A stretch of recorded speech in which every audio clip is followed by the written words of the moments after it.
Well, it's a new year, and with that, a new slate of anime to consume. But where some things change, others stay the same. As usual, this video is comically late, coming out just a few weeks before the season's over.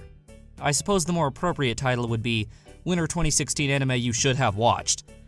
Better late than never, though. This season produced several surprising storylines, most notably how A1 Pictures and Studio Dean are saving anime, while the usual powerhouses like Madhouse and KyoAni are left behind. Don't worry guys, we'll get the last laugh once UFO Season 2 starts airing. Yes, if it wasn't abundantly clear, the anime community can't seem to go one season without collectively shitting their pants over the latest masterwork. Where most shows fall woefully short of that hyped-up benchmark, however, Erased genuinely lives up to it. Okay, maybe not quite. The other A1 outing, GRIMGAR of Fantasy and Ash, suffers from a classic case of tragic misrepresentation. As a slow-burning character story closer to slice of life than action fantasy, GRIMGAR is surprisingly good. The problem is, people weren't expecting that type of story and so tossed it in the fire when they got something different. Geez, people, would you rather have it be yet another shitty clone of a shitty show in SAO? Make up your damn minds!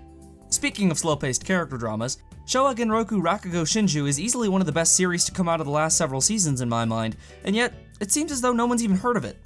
Now, if you have seen it, but it's just not your cup of tea, that's fine. To the rest of you though, for shame. If you were as surprised as I was to see Studio Dean of all people behind it, wait till you see what else they've done. KONOSUBA takes your typical SAO setup and spins it on its head. Instead of the usual OP chick magnet and one-dimensional harem fodder, you get a pathetic NEET with his equally pathetic ragtag group of misfits. You all can keep your One Punch Man. I'll stick with one skill girl, am I right? The biggest difference, of course, would have to be the fact that KONOSUBA doesn't fucking suck. It's worth noting Dean, or whoever they've outsourced their work to, is also responsible for Spirit Blade Mountain and Railu Fairy Lu. It is Dean, after all. They have to muck it up somewhere. KyoAni has gotten a lot of hate for Myriad Colors Phantom World, and I'm here to tell you it's completely undeserved. Okay, most of it's undeserved.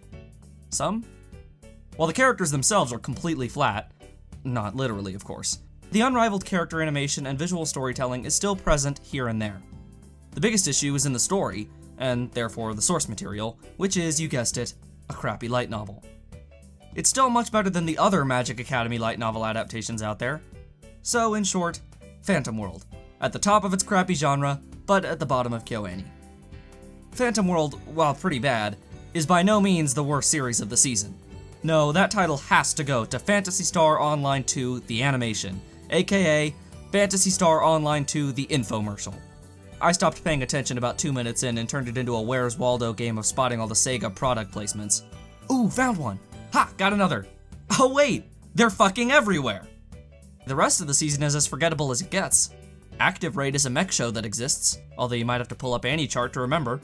Haruchika is what you get if Hyoka and UFO had a baby, except the baby was worse in every way. Madhouse's Prince of Stride is a noticeable step back from some of their recent works like Death Parade, Ore Monogatari, and One Punch Man, though considering the level of quality there, that isn't saying much. If there's one thing I can say about Prince of Stride, it's that it looks great, thanks to Atsuko Ishizuka's typically vibrant use of color. Dagashi Kashi has two prime contenders for waifu of the season in Saya and Hotaru, but outside of their perfection, it became very clear very quickly that it's exceedingly difficult to make an entire series around Japanese confectionery. Dimension W's easily the best of this bunch, though it quickly lost my interest. It's most notable for currently airing on Toonami, which is pretty groundbreaking. Other than that, Dimension W's average at best. Great opening though. So, with so much mediocrity to go around, you may be wondering how I'm gonna pick 5 shows. Easy, I'm not. Without further delay, here are the 4 Winter 2016 anime you should be watching. GRIMGAR of Fantasy and Ash. GRIMGAR continues to surprise me with just how well it handles its core themes of struggling to survive and coping with grief. When I first started the series, I didn't expect it to take such an emotionally realistic spin, but damn am I loving it. I must admit, I was extremely skeptical after the first few episodes, but once the show really delves into its emotional core later on, it begins to shine. Like most Trapped in a Game series, it opens with our characters waking up in this fantasy world with no recollection of how they got there. It takes some liberties in setting itself up, but once you get past that, you'll find a surprisingly realistic story that keeps getting better as it goes along. The characters' actions all carry great weight, emphasizing how one misstep can spell death in this world. They struggle to defeat even one enemy, a task made tougher by the goblins' apparent humanity. When a character does die, the rest of the cast's struggle to cope is heartbreaking yet true to life. GRIMGAR handles its world with a sense of depth and realism not often seen in the genre. It does suffer from occasional bits of obnoxious fanservice and other light novel tropes, but not enough to outweigh its thematic depth. This isn't about beating the world, rather learning to live in it. In that way, GRIMGAR's closer to a fantasy slice of life, with action drama filling in the rest. It's certainly a slow burn, and there's a number of extended insert song sequences many will find boring. However, if you enjoy this type of slow-moving character drama, GRIMGAR is exactly what you're looking for. KONOSUBA, God's blessing on this wonderful world. You've seen the premise before. Stuck in a fantasy MMO-style world, promise of adventure, exceedingly large harem. Yep, we've seemingly got all the bases covered. Except, KONOSUBA doesn't fall for any of those trappings. It's a remarkable breath of fresh air for a genre as worn out and tired as YouTube's copyright system. Had to sneak that one in somewhere. In fact, KONOSUBA is so different, I hesitate to even put it in the genre. What makes KONOSUBA work is its characters. The least interesting of the bunch is probably Kazuma, and even his archetype is not one we're used to seeing in this setting. Each girl boasts a huge level of overconfidence despite being largely incompetent, and the show is not afraid to make them suffer for it. Despite what it may lead on, the story isn't about defeating this new world per se. Rather, it takes these two assholes, dumps them in an unfamiliar setting, and laughs as they helplessly squirm around. KONOSUBA's funny not because it seemingly likes to torture its characters, but rather because they generally deserve it. Their hopelessness coupled with their overconfidence makes for fantastic comedic moments which have yet to get old. Simply put, that's really all I can say about it.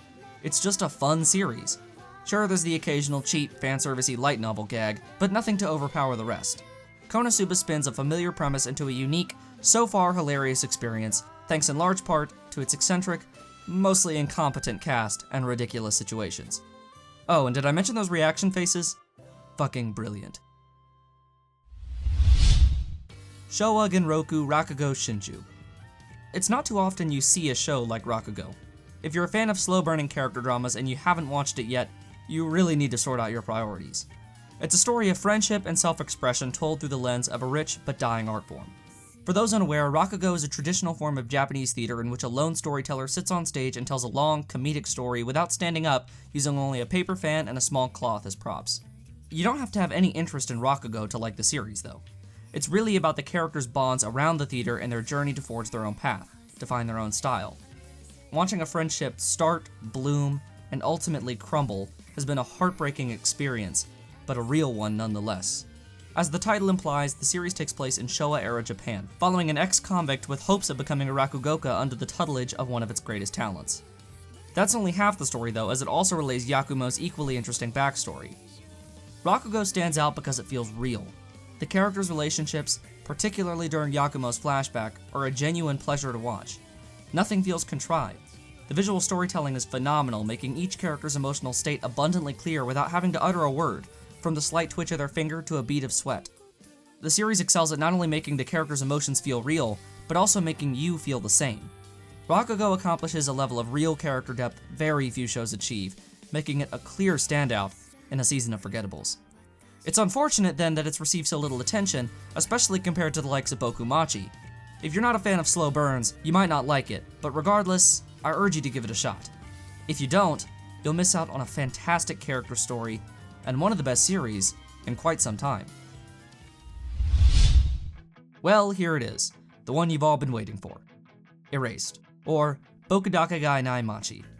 Erased is the rare series that keeps me glued to the edge of my seat throughout. At the end of each episode, I find myself asking, what, that's it? 24 minutes felt more like 5. It's that easy to get lost in the story. Not too often does a series with this much hype actually live up to it. Erased does have some significant problems, however, most notably the occasionally lazy writing and heavy reliance on plot devices. Some instances are more blatant than others, but all told, it could be enough to drag you out of the story. It walks the fine line of suspension of disbelief very precariously, and for many of you, that may be enough to ruin it. The heart of the story lies in its characters and emotion, not the identity of the killer. For those of you who haven't watched it yet, I urge you to keep this in mind as you do. You can see the careful consideration that went into each frame, from trees or poles serving as a visual representation of the distance between Satoru and his classmates, or the use of color to illustrate the separation between him and Kaio. Erased is a series which rewards the attentive, but doesn't necessarily lose its charm if you don't pick up on it. There's still plenty of time for Erased to completely fuck it up. Still, to this point, Erased is a rich thriller with a captivating story that has yet to lose my interest.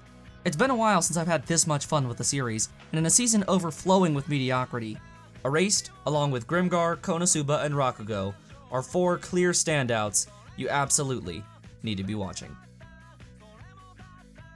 And that'll do it for me. Don't forget to vote on which series you want me to review in the month of April. You can choose as many as you want, but keep in mind only the top 4 will get reviews. The link to the poll is in the description. If you're feeling particularly generous and want to help me make better content, please consider checking out my Patreon page. Any help goes a long way. Please subscribe if you enjoyed the video, and feel free to follow me on Twitter at UTS Reviews. As always, thanks for watching. See you next time.